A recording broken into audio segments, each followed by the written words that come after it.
നമസ്കാരം. തിരക്കഥയുടെ രീതിശാസ്ത്രത്തിലേക്ക് എല്ലാ പ്രേക്ഷകർക്കും സ്വാഗതം.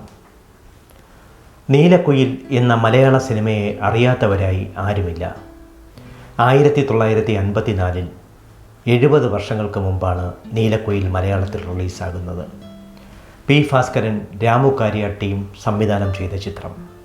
മലയാളിത്തം നിറഞ്ഞ ഒരു മലയാള സിനിമ. തമിഴ് സിനിമയുടെ സ്വാധീനം മലയാള സിനിമയിൽ നിറഞ്ഞു നിന്നൊരു കാലത്ത് ഉറൂബിൻ്റെ തിരക്കഥയിൽ ടി കെ പരീക്കുട്ടി നിർമ്മിച്ച് രാമു കാര്യാട്ടും പി ഭാസ്കരനും ചേർന്ന് അവതരിപ്പിച്ച നീലക്കുയിലിൻ്റെ കഥ വിപ്ലവകരമായിരുന്നു. അങ്ങനെ ഒരു കാലത്ത് ഇങ്ങനെ ഒരു സിനിമ പുറത്തിറങ്ങിയത് തന്നെ ഇന്നും നമ്മെ അത്ഭുതപ്പെടുത്തും. സത്യൻ എന്ന മഹാനടൻ്റെ ഒരു തിരിച്ചുവരവിന് അവസരമൊരുക്കിയ ചിത്രമായിരുന്നു ഇത്. 1952 ആത്മസഖി എന്ന ചിത്രത്തിലൂടെ മലയാളത്തിലെത്തിയ സത്യൻ ആ ചിത്രം വിജയമായിരുന്നെങ്കിൽ പോലും 1954 ഇറങ്ങിയ നീലക്കുയിലിലൂടെയാണ് മികച്ച നടനായി ലോകം മുഴുവൻ അറിയപ്പെട്ടത്. പ്രസിഡന്റിൻ്റെ വെള്ളി മെഡൽ കൊണ്ടുവന്ന ആദ്യ മലയാള സിനിമ കൂടിയാണ് നീലക്കുയിൽ. ശ്രീധരൻ നായർ എന്ന കഥാപാത്രത്തെ തന്മയത്വത്തോടെ അവതരിപ്പിച്ച് സത്യൻ മലയാള സിനിമയിൽ ഒഴിച്ചുകൂടാനാവാത്ത അനിവാര്യമായി തീർന്ന ഒരു നടനായി മാറുകയായിരുന്നു. എല്ലാ പ്രേക്ഷകർക്കും സ്വാഗതം. പുതിയ തലമുറയ്ക്ക് പോലും സുപരിചിതമാണ് ചന്ദ്രധാര ഫിലിംസ് എന്ന ബാനർ. ടി കെ പരീക്കുട്ടിയായിരുന്നു ഇതിൻ്റെ ഉടമസ്ഥൻ. അദ്ദേഹം മലയാളത്തിലെ എണ്ണം പറഞ്ഞ ഒരു പിടി ചലച്ചിത്രങ്ങളുടെ നിർമ്മാതാവാണ്. ഒരു കാലത്ത് ടി കെ പരീക്കുട്ടി എന്ന പേരില്ലായിരുന്നെങ്കിൽ, ടി കെ പരീക്കുട്ടി എന്ന വ്യക്തിയില്ലായിരുന്നെങ്കിൽ മലയാളത്തിലെ ഏറ്റവും മികച്ച സാഹിത്യകൃതികൾ സിനിമയാകുമായിരുന്നില്ല. ചെറിയ ചില ഹിന്ദി ചിത്രങ്ങൾ വിതരണത്തിനെടുക്കുകയായിരുന്നു അദ്ദേഹത്തിൻ്റെ ആദ്യ ലക്ഷ്യം. ചന്ദ്രധാര ഫിലിംസ് പണമുണ്ടാക്കിയപ്പോൾ അദ്ദേഹത്തിന് ഒരു മോഹം തോന്നി, ഒരു മലയാള ചിത്രം നിർമ്മിക്കണം. ആരോ പറഞ്ഞു, പറവൂരുള്ള പി കേശവദേവ് എന്ന സുപ്രസിദ്ധനായ എഴുത്തുകാരൻ്റെ ഓടയിൽ നിന്ന് സിനിമയാക്കാമെങ്കിൽ അതൊരു വലിയ വിജയമായി മാറുമെന്ന്. ടി കെ പരീക്കുട്ടി ഓടയിൽ നിന്ന് വായിച്ചിട്ടുണ്ട്. അദ്ദേഹം പറവൂര് ചെന്ന് പി കേശവദേവിനെ കണ്ടു. എറണാകുളത്ത് വന്ന് തിരക്കഥ എഴുതാമെന്ന് അദ്ദേഹം സമ്മതിച്ചു. ഇതനുസരിച്ച് എറണാകുളത്ത് ഒരു ലോഡ്ജ് മുറിയിൽ പി കേശവദേവിന് അദ്ദേഹം ഒരു മുറി ബുക്ക് ചെയ്തു. അദ്ദേഹം ഇരുന്ന് എഴുത്തു തുടങ്ങി. പക്ഷേ ഏതാണ്ട് 2 ആഴ്ച കഴിഞ്ഞിട്ടും ഒരു വരി പോലും മുന്നോട്ട് നീങ്ങുന്നില്ല. ഒരു ദിവസം ടി കെ പരീക്കുട്ടി മുറിയിലെത്തുമ്പോൾ പി കേശവദേവ് വെറുതെ ഇരിക്കുന്നു. തിരക്കഥ എവിടെ എന്ന ചോദ്യത്തിന് പി കേശവദേവിൻ്റെ മറുപടി ഇതായിരുന്നു: ഓടയിൽ നിന്ന് പപ്പുവിനെ ആരവതരിപ്പിക്കും? ടി കെ പരീക്കുട്ടി പറഞ്ഞു, ഏതായാലും അങ്ങ് തിരക്കഥ എഴുതി തീർക്കണം, എന്നിട്ട് പോരെ ആരഭിനയിക്കുന്നു എന്ന തീരുമാനമെടുക്കാൻ. അതുപോരാ, തീരുമാനം ഇപ്പോൾ തന്നെ വേണം. അപ്പോൾ ആരെ അഭിനയിപ്പിക്കണം എന്നായി ടി കെ പരീക്കുട്ടി. ഒന്നുകിൽ ബൽരാജ് സാഗിനി, ഇല്ലെങ്കിൽ ഞാൻ. പി കേശവദേവിൻ്റെ മറുപടി ഇതായിരുന്നു. ഓടയിൽ നിന്ന് മലയാളികൾക്കെല്ലാം നന്നായി അറിയുന്ന നോവലാണ്. ഇതിലെ പപ്പുവാണ് നായക കഥാപാത്രം. ഏതായാലും പി കേശവദേവിനെ നായക കഥാപാത്രമായി ഒരു സിനിമയെക്കുറിച്ച് ആലോചിക്കാൻ ടി കെ പരീക്കുട്ടി ഒരുക്കമായിരുന്നില്ല. ബൽരാജ് സാഗിനിക്ക് മലയാളത്തിൽ പ്രത്യേകിച്ച് ഒരു മാർക്കറ്റുമില്ല. അദ്ദേഹം ആകെ പ്രതിസന്ധിയിലായി. ഇതിനിടയിലായിരുന്നു ടി കെ പരീക്കുട്ടിയുടെ വിവാഹം. ടി കെ പരീക്കുട്ടിയുടെ വിവാഹം കഴിക്കുന്നതിൻ്റെ തൊട്ടടുത്തായിരുന്നു പ്രശസ്ത സംവിധായകനായ രാമു കാര്യാട്ടിൻ്റെ വീട്. അദ്ദേഹം വിവാഹം കഴിഞ്ഞ് ഭാര്യയുടെ വീട്ടിലേക്ക് പോകുമ്പോൾ അദ്ദേഹത്തിൻ്റെ അളിയൻ രാമു കാര്യാട്ടിനെ പരിചയപ്പെടുത്തി. രാമു കാര്യാട്ടിന് ഒരു ചലച്ചിത്രം കൊടുക്കണം എന്നായിരുന്നു ആവശ്യം. അദ്ദേഹം തീർച്ചയായും സമ്മതിച്ചു. അപ്പോൾ രാമു കാര്യാട്ടിൻ്റെ ഒരു സജഷൻ ഇതായിരുന്നു: ഉറൂബിൻ്റെ ഒരു നോവൽ നമുക്ക് സിനിമയാക്കാം. ഉറൂബിൻ്റെ ഒരുപാട് നല്ല നോവലുകളുണ്ട്. അതിലേതെങ്കിലും ഒന്ന് നമുക്ക് സിനിമയാക്കിയാൽ അതിന് സാഹിത്യമൂല്യവും കലാമൂല്യവും ഉണ്ടാവും എന്നായിരുന്നു അദ്ദേഹത്തിൻ്റെ അഭിപ്രായം. എ വി നാഗരാജൻ്റെ നാൽവർ എന്ന തമിഴ് സിനിമ അക്കാലത്ത് ടി കെ പരീക്കുട്ടി വിതരണത്തിലെടുത്തിരുന്നു. നാൽവർ ഒരു വലിയ വിജയമാവുകയാണെങ്കിൽ മലയാളത്തിലെ ചിത്രം ഉടനെ തുടങ്ങാം എന്നായിരുന്നു ടി കെ പരീക്കുട്ടിയുടെ വാക്ക്. രാമു കാര്യാട്ടും ടി കെ പരീക്കുട്ടിയും ഒരുമിച്ച് കോയമ്പത്തൂരിലേക്ക് നാൽവറിൻ്റെ റിലീസ് കാണാൻ പോയി. ഭയങ്കരമായ ആൾക്കൂട്ടം. ചിത്രം വിജയിക്കുമെന്ന കാര്യത്തിൽ ഒരു സംശയവും ഉണ്ടായിരുന്നില്ല. കോയമ്പത്തൂരിൽ നിന്നും കൊച്ചിയിലേക്കുള്ള കാർ യാത്രയ്ക്കിടയിൽ ടി കെ പരീക്കുട്ടി രാമു കാര്യാട്ടിനോട് പറഞ്ഞു, ഏതായാലും നമുക്ക് നമ്മുടെ സിനിമ ഉടനെ തന്നെ തുടങ്ങാം, കാരണം നാൽവർ ഒരു വിജയമാകും, എനിക്ക് ഉറപ്പുണ്ട് എന്ന്. എങ്കിൽ പിന്നെ നമുക്ക് ഉറൂബിനെ കണ്ടാലോ എന്നായി രാമു കാര്യാട്ട്. നാളെയോ മറ്റന്നാളോ നമുക്ക് കോഴിക്കോട് പോയി ഉറൂബിനെ കാണാം എന്ന് ടി കെ പരീക്കുട്ടി പറഞ്ഞു. ഉറൂബിൻ്റെ ഉമ്മാച്ചു എന്ന നോവൽ രാമു കാര്യാട്ടിന് അത്രയേറെ ഇഷ്ടമായിരുന്നു. ഉമ്മാച്ചു പോലെ ഒരു നോവൽ കിട്ടുകയാണെങ്കിൽ, അല്ലെങ്കിൽ ഒരു കഥ കിട്ടുകയാണെങ്കിൽ മലയാളത്തിൽ നല്ലൊരു സിനിമ തനിക്ക് ഒരുക്കാൻ കഴിയുമെന്ന് ആദ്യമായി സംവിധാന രംഗത്തേക്ക് ഇറങ്ങുന്ന രാമു കാര്യാടിന് അറിയാമായിരുന്നു. അങ്ങനെ അവർ ഉമ്മാച്ചു എഴുതിയ ഉറൂബിനെ കണ്ടു. അദ്ദേഹം 3 ചലച്ചിത്രങ്ങളുടെ കഥ ഇവരോട് പറഞ്ഞു. അതിലാദ്യത്തേത് നീലക്കുയിൽ എന്ന ചിത്രത്തിലേതായിരുന്നു. രണ്ടാമത്തേത് രാജേച്ചൻ എന്ന പൗരൻ. മൂന്നാമത്തേത് നായരെ പിടിച്ച പുലിവാൽ. 3 കഥകളും കേട്ട് കഴിഞ്ഞപ്പോൾ രാമു കാര്യാട്ട് പറഞ്ഞു, നമുക്ക് നീലക്കുയിൽ സിനിമയാക്കാം. നീലക്കുയിൽ സിനിമയാക്കാം എന്ന് രാമു കാര്യാട്ട് ഉറപ്പ് പറഞ്ഞെങ്കിലും TK പരീക്കുട്ടിക്ക് ചില സംശയങ്ങളുണ്ടായിരുന്നു. കാരണം ഒരു ദളിത് പെൺകുട്ടിയെ ശ്രീധരൻ നായർ എന്ന മുന്നോക്കക്കാരനായ ഒരാൾ പ്രണയിക്കുക മാത്രമല്ല, അയാളിൽ നിന്ന് അവൾ ഗർഭിണിയാവുകയും ആ കുട്ടി ഉപേക്ഷിക്കപ്പെടുകയും ചെയ്യുന്നു. അങ്ങനെ നിരാശയായി മാറിയ ആ പെൺകുട്ടി ആത്മഹത്യ ചെയ്യുകയാണ്. ഈ ആത്മഹത്യ വലിയ കോളിളക്കമുണ്ടാക്കി. ആ കുട്ടി അനാഥനായി വളർന്നു. ആ കുട്ടിയെ തനിക്കറിയുന്ന പോസ്റ്റ് മാസ്റ്റർ എടുത്തു വളർത്തി. അങ്ങനെയിരിക്കെ ശ്രീധരൻ നായരുടെ വിവാഹം കഴിഞ്ഞു. നളിനി എന്നാണ് ശ്രീധരൻ നായരുടെ ഭാര്യയുടെ പേര്. അദ്ദേഹം ഒരിക്കൽ തികച്ചും അവിചാരിതമായി തൻ്റെ പഴയ കഥ നളിനിയോട് പറയുന്നു. നളിനി ആകെ പരിഭ്രമിച്ചു. അവർക്ക് കുഞ്ഞുങ്ങളില്ല. എങ്ങനെയെങ്കിലും മോഹൻ എന്ന പേരുള്ള ആ ചെറുപ്പക്കാരനെ, അതായത് നീലി എന്ന പെൺകുട്ടിയിൽ ശ്രീധരൻ നായർക്കുണ്ടാവിയ ആ ചെറുപ്പക്കാരനെ എങ്ങനെയെങ്കിലും തിരികെ കൊണ്ടുവന്ന് അവർക്ക് വളർത്തണം എന്ന് നളിനി വാശി പിടിച്ചു. പോസ്റ്റ്മാൻ അത് കുട്ടിയെ വിട്ടുകൊടുക്കുന്നില്ല. ഒടുവിൽ തൻ്റെ നിസ്സഹായ അവസ്ഥ പൂർണ്ണമായും ശ്രീധരൻ നായരും നളിനിയും ചേർന്ന് പോസ്റ്റ്മാനോട് പറയുമ്പോൾ ആ കുട്ടിയെ അവർ വിട്ടുകൊടുക്കുന്നു. ഒട്ടും മനസ്സില്ലാതെയാണ് ആ കുട്ടി അച്ഛനോടൊപ്പം വളരാനെത്തുന്നത്. ഇങ്ങനെ അതിവിപ്ലവകരമായൊരു കാര്യം, അക്കാലത്ത് കേരളത്തിൽ നിലനിന്നിരുന്ന ജാതി സമ്പ്രദായങ്ങളെയെല്ലാം വെല്ലുവിളിച്ച ഒരു കഥ. 1954 ഓർക്കണം. മലയാളത്തിൽ കേരളീയ സമൂഹത്തിൽ ജാതി വല്ലാത്ത സാന്നിധ്യമായി നിലകൊണ്ടിരുന്ന കാലം. അക്കാലത്താണ് ഇങ്ങനെ ഒരു കഥ സിനിമയാക്കാൻ ഉറൂബും രാമു കാര്യാട്ടും ചേർന്ന് തീരുമാനിക്കുന്നത്. TK പരീക്കുട്ടിക്ക് എതിരഭിപ്രായങ്ങളൊന്നും ഉണ്ടായിരുന്നില്ല. എങ്കിലും അദ്ദേഹത്തിന് അഭിപ്രായങ്ങളെക്കാൾ ആശങ്കകളാണ് കൂടുതലും ഉണ്ടായിരുന്നത്. P. ഭാസ്കരൻ രാമു കാര്യാട്ടിൻ്റെ ഏറ്റവും അടുത്ത സുഹൃത്തായിരുന്നു.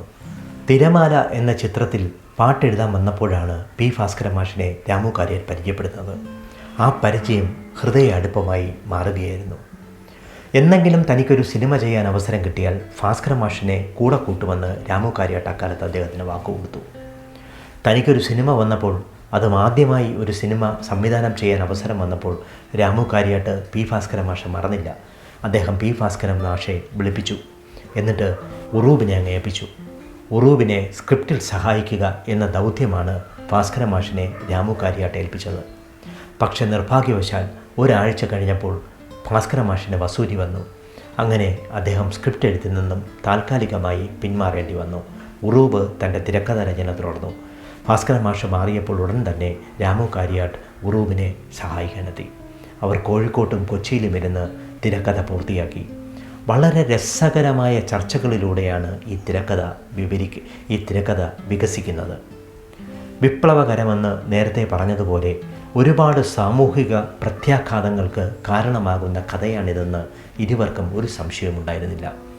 തൻ്റെ ആദ്യ ചിത്രം സമൂഹത്തെ ഇളക്കി മറിക്കണം എന്ന കാര്യത്തിൽ രാമു കാര്യാട്ടിന് വാശിയുണ്ടായിരുന്നു. അക്കാലത്ത് നിറഞ്ഞു നിരുന്ന പ്രണയ ചിത്രങ്ങളും ആക്ഷൻ ചിത്രങ്ങളും ഒന്നും രാമു കാര്യാട്ടിന് ഒരു വിഷയമേ ആയിരുന്നില്ല. തൻ്റെ സിനിമയ്ക്ക് ദേശീയ അംഗീകാരം മാത്രമല്ല, അന്തർദേശീയ അംഗീകാരം വരെ കിട്ടണമെന്ന വാശിയും രാമു കാര്യാട്ടിനുണ്ടായിരുന്നു. P. ഭാസ്കരൻ മാഷ് രാമു കാര്യാട്ടിൻ്റെ അതേ വേവ്‌ലെങ്തിലുള്ള ആളാണ്. അദ്ദേഹത്തിനും ഇതേ അഭിപ്രായം തന്നെയാണ് ഉണ്ടായിരുന്നത്. അങ്ങനെ മൂവരും ചേർന്ന് തിരക്കഥയെടുത്ത് ഏതാണ്ട് പൂർത്തിയാക്കിയപ്പോൾ TK പരീക്കുട്ടിക്ക് സമാധാനമായി. TK പരീക്കുട്ടി സ്ക്രിപ്റ്റ് വായിച്ച് നോക്കിയിട്ട് പറഞ്ഞൊരു മറുപടിയുണ്ട്, ഇതെന്തായാലും കലക്കും എന്ന്. അതുപോലെ തന്നെ സംഭവിക്കുകയും ചെയ്തു. ശ്രീധരൻ നായർ എന്ന കഥാപാത്രത്തെ സത്യൻ തന്നെ അവതരിപ്പിക്കണമെന്ന കാര്യത്തിൽ ആർക്കും ഒരു സംശയവും ഉണ്ടായിരുന്നില്ല. പക്ഷേ ഉറൂബിനൊരു സംശയമുണ്ടായിരുന്നു, സത്യൻ ഈ കഥാപാത്രം ഏറ്റെടുക്കുമോ? ആ സംശയം തികച്ചും ന്യായമായിരുന്നു. അക്കാലത്ത് മലയാള സിനിമയിൽ ഇങ്ങനൊരു കഥാപാത്രം വന്നിട്ടേയില്ല. ഒരു ദളിത് പെൺകുട്ടിയെ പ്രണയിച്ച് ഗർഭിണിയാക്കുന്ന ഒരു കഥാനായകൻ, അത് മുന്നോക്ക സമുദായത്തിൽപ്പെട്ടയാൾ. ഒരുതരം നെഗറ്റിവിസം അതിനകത്തുണ്ട്. അങ്ങനെ ഒരു നെഗറ്റിവിസം സത്യനെ പോലൊരു നടൻ സ്വീകരിക്കുമോ? ആത്മസഖി എന്ന ചിത്രം കണ്ടിട്ടുള്ള രാമു കാര്യാട്ടും പി ഭാസ്കരനും തീർച്ചയായും പറഞ്ഞത് ഇങ്ങനെയാണ്: സത്യൻ ഈ കഥാപാത്രം സ്വീകരിക്കും. കാരണം സത്യന് അഭിനയത്തിൻ്റേതായ ഒരു വലിയ ബാക്ക്ഗ്രൗണ്ടുണ്ട്. പോലീസിൻ്റെയും പട്ടാളത്തിൻ്റെയും ഒരു വലിയ അടിസ്ഥാനം അദ്ദേഹത്തിനുണ്ട്. അധ്യാപനത്തിൻ്റെ അടിസ്ഥാനമുണ്ട്. വളരെ വികസ്വരമായ, വളരെ വ്യത്യസ്തമായ ഒരു നിലപാട് തറയിൽ നിന്നാണ് അദ്ദേഹം ഇക്കാലം അത്രയും ജീവിച്ചിട്ടുള്ളത്. സത്യൻ ഇങ്ങനൊരു കഥാപാത്രത്തെ സ്വീകരിക്കും എന്ന് തന്നെയാണ് പറഞ്ഞത്. കാരണം ഈ ചിത്രത്തിലെ ശ്രീധരൻ നായർ എന്ന കഥാപാത്രം ലോകത്തിന് മുഴുവൻ ഒരു പാഠമായി മാറേണ്ടതാണ്. ആരും ശ്രീധരൻ നായരെ പോലെ ആകരുത് എന്ന പാഠം. ഒടുവിൽ അയാൾ സ്വന്തം മകനെ ഇരു കൈയും നീട്ടി സ്വീകരിക്കുന്നുണ്ടെങ്കിലും അത് തൻ്റെ ഭാര്യ നളിനിയുടെ നിർബന്ധപ്രകാരമായിരുന്നു. ആരും ശ്രീധരൻ നായരെ പോലെ പ്രവർത്തിക്കരുത് എന്ന പാഠമാണ് ഈ സിനിമയിലൂടെ ശ്രീധരൻ നായർ എന്ന കഥാപാത്രം മലയാളത്തിന് നൽകുന്നത്. ഇന്നത്തെ പശ്ചാത്തലത്തിൽ നിന്നുകൊണ്ട് ഇങ്ങനൊരു കഥാപാത്രത്തെ വളരെ നിസ്സാരമായി നമുക്ക് കാണാൻ കഴിയും. എന്നാൽ അതായിരുന്നില്ല അന്നത്തെ സ്ഥിതി. 50കളുടെ ആരംഭമാണല്ലോ. ഒരുപാട് ഉച്ചനീചത്വങ്ങൾ നിറഞ്ഞ ഒരു സമൂഹമാണ് അക്കാലത്ത് എവിടെയും ഉണ്ടായിരുന്നത്. ജാതിയും മതവുമൊക്കെ വേതാള രൂപത്തിൽ നമ്മുടെ സമൂഹത്തിൽ സംഹാര താണ്ഡവമാടിയിരുന്ന ഒരു വല്ലാത്ത കാലഘട്ടം. സത്യൻ ഉൾപ്പുളകത്തോടുകൂടി ആ കഥ കേട്ട ശേഷം രാമു കാര്യാടിനോടും പി ഭാസ്കരനോടും പറഞ്ഞു, ഈ കഥാപാത്രമായി ഞാൻ തന്നെ അഭിനയിക്കുമെന്ന്. എല്ലാവർക്കും സമാധാനമായി. അപ്പോൾ അടുത്ത പ്രശ്നം, പോസ്റ്റ് മാസ്റ്ററായ ശങ്കരൻ നായരെ ആരവതരിപ്പിക്കും? അവിടെയും സംശയമൊന്നും ഉണ്ടായിരുന്നില്ല. PJ ആൻ്റണിയാണ് ശങ്കരൻ നായരാവാൻ പറ്റിയ കഥാപാത്രം എന്നവർ തീരുമാനിച്ചു. PJ ആൻ്റണിയോട് സംസാരിച്ചു. തികച്ചും അവിചാരിതമായി ഷൂട്ടിംഗ് തുടങ്ങാൻ 2 ആഴ്ച മാത്രം ബാക്കിയുള്ളപ്പോൾ PJ ആൻ്റണിയുടെ കമ്പി വന്നു, തനിക്ക് അഭിനയിക്കാൻ ചില പ്രശ്നങ്ങളുണ്ട് എന്ന്. രാമു കാര്യാട്ടാണ് പി ഭാസ്കരൻ ശങ്കരൻ നായർ അവതരിപ്പിച്ചാൽ മതിയെന്ന് പറഞ്ഞത്.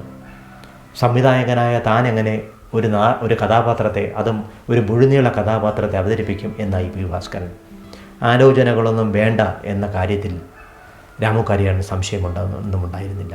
അദ്ദേഹം പി ഭാസ്കരനോട് പറഞ്ഞു, ഒരുപാട് നാടകങ്ങളിൽ അഭിനയിച്ചിട്ടുള്ള താങ്കൾക്ക് ഈ കഥാപാത്രത്തെ നന്നായി അവതരിപ്പിക്കാൻ കഴിയുമെന്ന്. മിസ് കുമാരിയാണ് നീലി എന്ന ദളിത് പെൺകുട്ടിയെ അവതരിപ്പിച്ചത്. പ്രേമ എന്ന നടിയാണ് നളിനിയെ അവതരിപ്പിച്ചത്.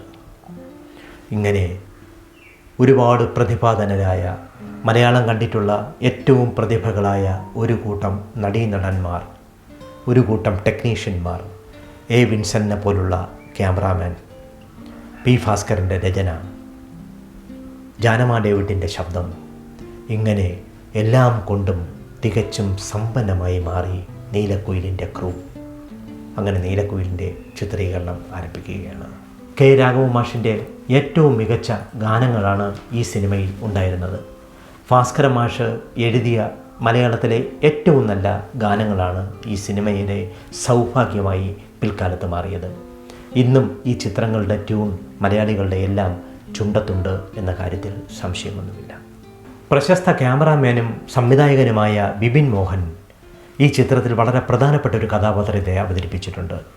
ശ്രീധരൻ നായർക്ക് നീലി എന്ന ദളിത് പെൺകുട്ടിയിലുണ്ടാകുന്ന മോഹൻ എന്ന കഥാപാത്രത്തെയാണ് ബിപിൻ മോഹൻ അഭിനയിച്ചത്. ബിപിൻ മോഹൻ എന്നായിരുന്നില്ല ബിപിൻ്റെ അക്കാലത്തെ പേര്, ബിപിൻ എന്ന് മാത്രമായിരുന്നു. അദ്ദേഹത്തിൻ്റെ ചേച്ചി സുലോചന ഈ ചിത്രത്തിൽ പാട്ടുകാരിയായിരുന്നു. സുലോചനയെ സെറ്റിൽ നിന്നും വിളിക്കാൻ വരുമ്പോഴാണ് രാമു കാര്യാട്ടും പി ഭാസ്കരനും ബിപിനെ കാണുന്നത്. ബിപിനെ കണ്ടപ്പോൾ തന്നെ ഇഷ്ടമായി. അങ്ങനെയാണ് മോഹൻ എന്ന കഥാപാത്രത്തെ അവതരിപ്പിക്കാൻ ബിപിൻ മോഹനെ ഏൽപ്പിക്കുന്നത്. ബിപിൻ എന്ന പേരിനൊപ്പം നീലക്കുയിൽ എന്ന ചിത്രത്തിലെ മോഹൻ എന്ന കഥാപാത്രത്തിൻ്റെ പേരും കൂടി ചേർന്നാണ് പിൽക്കാലത്ത് ബിപിൻ മോഹൻ എന്ന പേരുണ്ടാകുന്നത്. 1954 ഒക്ടോബർ 22 നീലക്കുയിൽ മലയാളത്തിൽ റിലീസാവുന്നത്. മലയാള സിനിമയിലൊരു പുതിയ വഴി, വളരെ വ്യത്യസ്തമായൊരു വഴി വെട്ടിത്തുറന്ന സിനിമയാണ് നീലക്കുയിൽ. നീലക്കുയിൽ എന്ന സിനിമ റിലീസായില്ലായിരുന്നെങ്കിൽ മലയാള സിനിമ ആത്മീയമായ ചില ചലച്ചിത്രങ്ങളിൽ കെട്ടുപിണഞ്ഞ് നാമാവശേഷമായി പോയേനെ. ഇന്ത്യൻ പ്രസിഡൻറ്റിൻ്റെ വെള്ളി മെഡൽ കൊണ്ടുവരിക വഴി അന്തർദേശീയ തലത്തിലും ദേശീയ തലത്തിലും നീലക്കുയിൽ ശ്രദ്ധിക്കപ്പെട്ടു.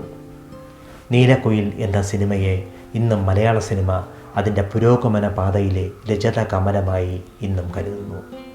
നീലക്കുയിലിൻ്റെ കഥ കേട്ടിരുന്ന എല്ലാ പ്രേക്ഷകർക്കും നന്ദി. അടുത്ത ലക്കം കാണുന്നത് വരെ നമസ്കാരം.